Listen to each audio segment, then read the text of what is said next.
Allah'dan dua sұраған, мен үшін күліп жылаған. Жанымда үнсіз ұғатын, жетпей жүр маған бір адам. Бұл тағдыр сынға салғанда, дұшпандар аяқ қалғанда, бір адам тағы жетпейді, бір өзім жалғыз қалғанда.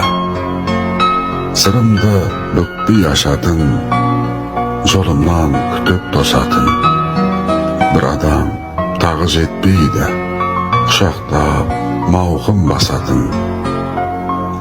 Еркеле бірге жүретін, көзіммен бәрін білетін, бір адам болса осындай, бақытты өмір сүретін. Осылай өлең құрадым, Алладан мен де қолым жайып сұрадым.